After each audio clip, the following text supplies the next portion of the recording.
নমস্কার বন্ধুরা, লগ্নস কিচেনের আজকের রেসিপি পনিরের কোপ্তা। এর জন্য আমি 100 গ্রাম পনির নিয়েছি।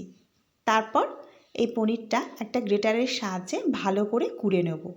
কুড়ে নিলে পরে যখন আমি পনিরটা মাখবো তখন এর মধ্যে কোনো দলাভাব থাকবে না, আর মাখতেও সুবিধা হবে।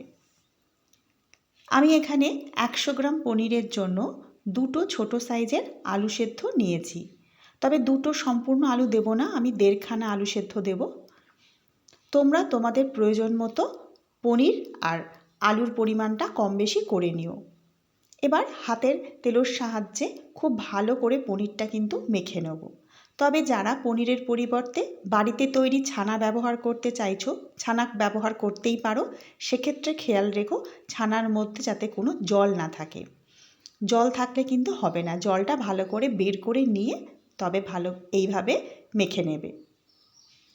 ছানাটা কিন্তু খুব ভালো করে মেখে নিতে হবে। দেখো খুব সুন্দর করে মেখে নিয়েছি। এবার সেদ্ধ আলুগুলো এইভাবে কুড়ে নেব।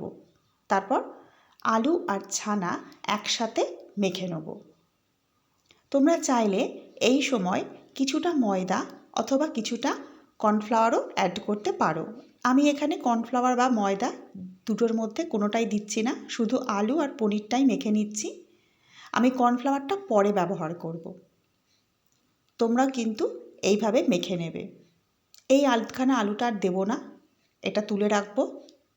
এবার আলু আর পনিরটা খুব ভালো করে মেখে নেব। এ দেখো শুকনো কর্নফ্লাওয়ার নিয়েছি, কিছুটা কিশমিশ আর কিছুটা খোয়া ক্ষীর নিয়েছি। এটা পুরের জন্য নিয়েছি খোয়া ক্ষীর আর কিশমিশ।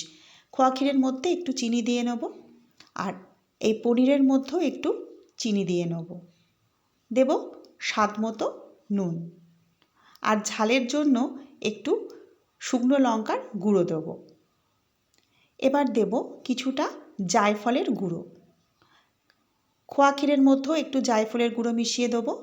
তোমরা জায়ফলের গুঁড়ো ব্যবহার করতে না চাইলে গরম মশলার গুঁড়ো ব্যবহার করতে পারো। এবার আর একবার ছানাটা খুব ভালো করে মেখে নেব। তারপর এই ছানাটা থেকে সমান ভাগে ছোট ছোট ভাগ করে নেব।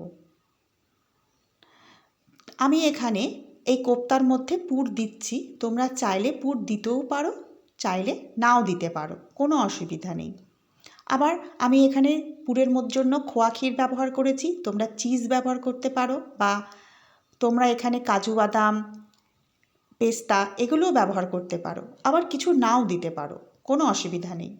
এইভাবে ভেতরে একটু খোয়া ক্ষীর আর কিশমিশ দিয়ে আমি সবগুলোর মধ্যে পুর দিয়ে নেব।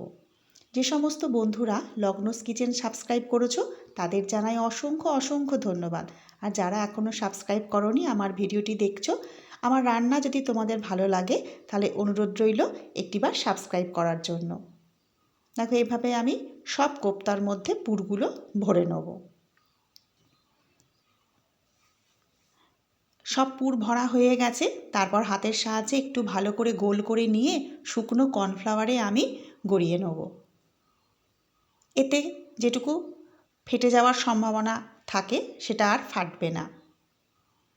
এইভাবে আমি সব কোপ্তাগুলোর গায়ে কর্নফ্লাওয়ার মাখিয়ে নেব। তারপর সাদা তেল গরম করে একটু লাল করে কোপ্তাগুলো কিন্তু আমি ভেজে নেব। কোপ্তাগুলো এরকম লাল করে ভেজে তুলে নেব। তারপর একটা প্লেটের মধ্যে সাজিয়ে রাখবো। কোপ্তা কখনোই কিন্তু ঝোলের মধ্যে ফোটাবে না, এত নরম তুলতুলে হয়, ওগুলো ঝোলে ফোটানোর কোনো প্রয়োজন নেই। গ্রেভিটা রেডি করে ওপর থেকে ছড়িয়ে দিতে হবে।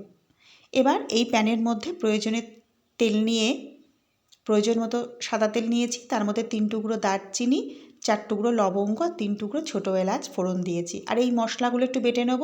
নিয়েছি কাজু বাদাম, 2 টুকরো আদা, একটা কাঁচা লঙ্কা, টক দই, গোলমরিচ, পেঁয়াজ ভাজা আর চারমগজ। আমি 2টো বড় সাইজের পেঁয়াজ ভেজে নিয়েছি। এবার খুব ভালো করে মিক্সিতে একটা পেস্ট বানিয়ে নিয়েছি। এই মশলাগুলো বাটার সময় প্রয়োজনে জলও দিতে পারো আর একটু, আর নইলে আর একটু দইও দিতে পারো। তারপর ভালো একটা মিহি পেস্ট বানিয়ে নিয়েছি। এবার যে মিক্সি বাটিতে আমি পেস্টটা করেছি তার মধ্যে একটু জল দিয়ে এর মধ্যে দিয়ে দেবো। এবারে এই মশলাটা কিন্তু খুব ভালো করে কষে নিতে হবে, যাতে এই মশলার মধ্যে যে কাঁচা গন্ধ আছে সেটা বেরিয়ে যায়। এখানে টক দইয়ের জন্য একটু চিনি দেবো, দেবো স্বাদ মতো লবণ। আমি কোনো রকম হলুদ ব্যবহার করছি না। এবার খুব ভালো করে কষে নেব। যখন দেখব এই মশলার থেকে কাঁচা গন্ধটা চলে গেছে, তখন এর মধ্যে দিয়ে দেবো প্রয়োজন মতো জল। আমার মশলা কষানো হয়ে গেছে, এবার এর মধ্যে অল্প করে জল দিয়ে দেবো। খুব বেশি ঝোল করব না, তবে তোমরা তোমাদের প্রয়োজন মতো ঝোলটা বানিয়ে নিও।